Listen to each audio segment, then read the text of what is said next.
poisson pourri par la tête. Et la bonne gouvernance doit aller du sommet jusqu'à la base pour donner l'exemplarité en ce qui concerne l'État de Côte d'Ivoire et qu'il n'y a pas d'impunité. Tout citoyen est égal. Merci. Je pense. Okay. Avant que Sigata de parle, est-ce que vous avez eu en main un dossier qui est un dossier d'enquête qui formellement inculpe comment je sais pas comment vous dire ça, inculpe la personne qui aurait détourné les fonds dont vous parlez, qui aurait fait cette mauvaise lequel parle de Baron du Fer. Est-ce que vous avez un dossier, vous avez lu un rapport de la Cour des comptes, vous avez lu, bien évidemment, vous avez transmis un dossier. Bien évidemment, non, on m'a pas transmis un dossier, oui. Mais nous avons en fait effectivement. C'est dans je ne l'ignore pas du tout, mais ce que je veux qu'on évite sur ce plateau, c'est de faire le procès d'une personne. Absolument pas. Monsieur Tiekoura, nous faisons pas le procès de M. Derby Lansouné. Il est le seul dont je me souviens de l'identité, c'est ce qui a justifié que je vous insistez là-dessus. Non, monsieur Tiekoura. Et dit pourquoi tu n'es pas allé en prison? Non, donc il n'y a pas de culpabilité. Tiens un dossier. Nous parlons du fait que vous avez lu à travers les journaux et ensuite vous portez une accusation contre cette personne. Alors, après, si on circonscrit le débat, M. Derby Lansouné, ce sera compliqué. Non, mais vous avez parlé. Oui, on va le faire. Je pense que Maître a cité un peu des responsables d'institutions. Et à mon retour, quand j'ai eu la parole, j'ai eu aussi à citer des responsables de sociétés qui ont été poursuivis. Alors pourquoi vous focalisez uniquement sur le fer? Alors, d'accord. Je vais finir sur ces propos. Quand tu parles des années 70 jusqu'aux années 80 où il y a eu la crise des matières premières, est-ce que vous avez bien cité les SODE, les sociétés où il y avait les SODE sucre et tout ça? Tout à fait. C'est fini comment? Alors vous voulez parler de l'affaire des Borotoukoro? Tout ça, parce que on y va, on peut en parler, monsieur. Parce que justement. La Côte d'Ivoire, on parlait de miracle économique en ce moment. Tout à fait. Le président de la République d'alors voulait impulser un développement à la Côte d'Ivoire en faisant en sorte que l'État prenne le devant sur la création de richesses pour les populations. C'est déjà le cas. Je résume comme ça. Mais après, si l'IGE qui a été créé, c'est pas le président Ouattara qui a créé l'IGE, l'inspection générale d'État, c'était bien avant. Tout à fait. Voilà. Donc maintenant, quand on met en place une autorité pour la bonne gouvernance, ça veut dire quoi? Ça veut dire qu'il y a beaucoup de richesses qui se créent, il y a beaucoup de sociétés qui se créent, et que maintenant, peut-être que l'IGE seul ne suffit pas pour contrôler tout cela. Mieux, quand on crée la Cour des comptes. La Cour des comptes, c'est pour certifier tous les comptes de l'État, pour regarder tout ce qui se passe dans tous les ministères. Bon, je voudrais vraiment qu'on puisse avoir un peu de recul. C'est bien de critiquer. Oui. Mais quand quelqu'un met en place un certain nombre d'institutions pour gérer, pour pas contrôler toute la richesse créée, je pense que cette personne est plutôt à féliciter plutôt qu'on lui jette Moi, j'ai une question pour qu'on puisse vraiment avancer. Je pense que la question des institutions, c'est pas forcément sur le volet du contrôle financier. Et les institutions de la Troisième République ont beaucoup fait débat. Je me rappelle, moi, de mes années de droit, on a beaucoup travaillé dessus, et notamment la question de la vice-présidence et de l'existence d'un premier ministre. On nous demandait souvent quelle était la nature de ce régime qui cumule à la fois un vice-président et un premier ministre. Et aujourd'hui, on se retrouve avec ce qu'on appelle le haut représentant du chef de l'État. Bon, je pense que c'est plus sur ce volet-là que vous pointez du doigt, messieurs. Si je me trompe, vous pouvez me dire le contraire. C'était le propos de... Oui, en effet. C'est bien ça pour clarifier, en tout cas. Est-ce que on a même des ministres vous êtes en phase avec ces institutions-là? Je pense que vous avez parlé de modernisation de l'architecture de l'État. Et de réduction aussi des membres du gouvernement. Bon, après ce que je peux vous dire... c'est le président de la République, c'est le RHDP qui est au pouvoir. Après, dans la nomenclature de l'exécutif, c'est le président qui décide de ce qu'il pense être bon pour la Côte d'Ivoire, pour le pays. Bien. Si un autre parti politique arrive au pouvoir, s'il estime que toutes ces institutions dont parle Carlyle ne lui conviennent pas, il les annule. Oui, mais le président disait lui-même qu'il avait fréquenté des États où il avait besoin de 20 ministres fonctionnels. On disait qu'il n'avait pas besoin de 50 ministres, de 30 ministres, 15, 20 ministres, c'est bon. Aujourd'hui, on se retrouve là. Quand on parle de décentralisation de l'État, on peut y quand vous créez les ministres gouverneurs et tout cela, on va le développer. Attention.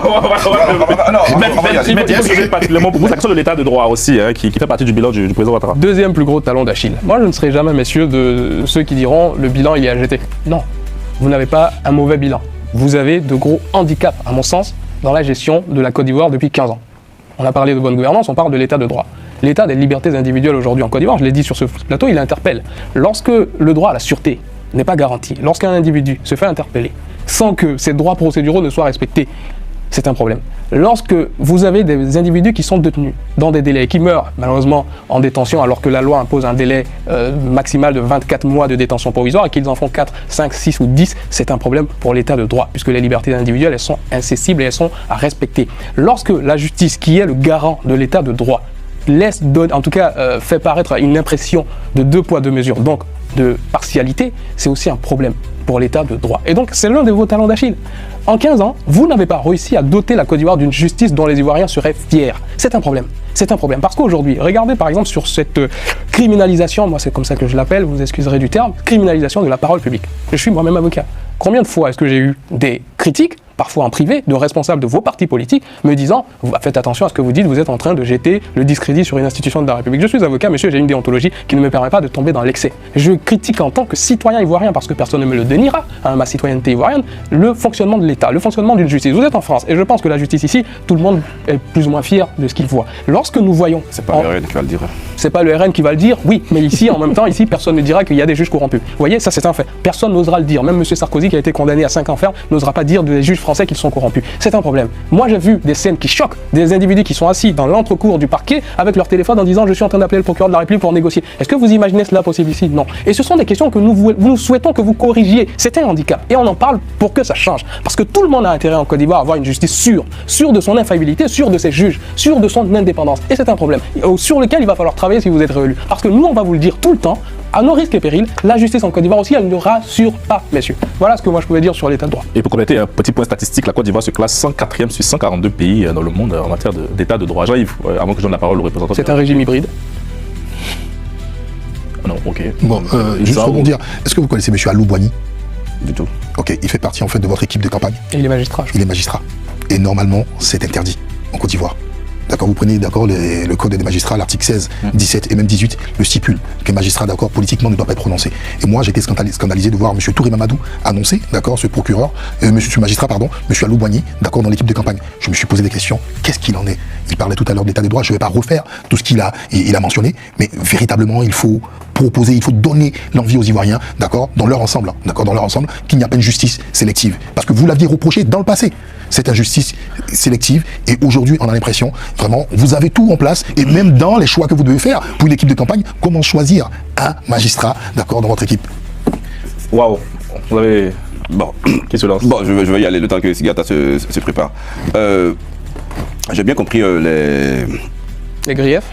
Les griefs, mais je pense ça plutôt comme des souhaits d'amélioration, des pistes d'amélioration de tout ce qui a été fait jusqu'à présent. Parce que quand vous dites que dans la cour du tribunal d'Abidjan où quelqu'un appelle un procureur, moi j'aurais bien voulu que vous dénonciez cela un peu plus tôt. C'est pas ici non, mais c'est filmé, c'est public, que vous allez le dire. Et puis, filmé, moi, je ne suis pas contemporain de ce fait-là, donc je ne peux pas l'affirmer ou l'infirmer. Donc après, donc après, l'état de droit en Côte d'Ivoire, je reviendrai encore là-dessus. Indéniablement, cela a évolué. Avant, quand on vous interpellait, vous vous retrouvez à la baie du Banco avec une balle dans la tête. Il y a beaucoup d'Ivoiriens qui ont été interpellés, qui ne sont jamais rentrés chez eux. Mais aujourd'hui, quand on vous interpelle, le procureur de la République vous dit vos droits et vous êtes là. Si, je vous le dis. Non, ça ne justifie pas qu'on interpelle quelqu'un pendant 6 jours sans avocat. J'arrive. Laissez-moi finir. Allez-y, alors on va laisser. Il n'y a pas de raison. Toutes les personnes qui ont été interpellées dans cette mouvance préélectorale, régulièrement, ces personnes-là ont eu, on a donné de nouvelles à leurs parents, à leurs partis politiques, à leurs avocats. Ce n'était pas le cas avant. Donc maintenant, quand vous dites qu'il n'y a pas de liberté d'expression et de droit en Côte d'Ivoire, je dis non. Mais est-ce que pour... Il y a des réseaux sociaux qui sont là. Est-ce que quelqu'un doit venir s'asseoir parce qu'il a une caméra ou un téléphone en face de lui et s'élever et dire des choses qui mettent en mal la cohésion nationale ou qui mettent en mal un processus électoral ou bien qui veut créer la chaîne dans un pays? Je dis non. Je vous rejoins. Je dis totalement non. La liberté d'expression ne veut pas dire que vous pouvez dire tout et n'importe quoi pour mettre en mal la sécurité ou la stabilité du pays. Je suis vraiment désolé. Et de ce côté, je soutiens fermement le procureur de la République pour que chaque Ivoirien puisse respecter au moins la constitution ivoirienne. Est-ce que vous avez déjà entendu M. Makosso Kami?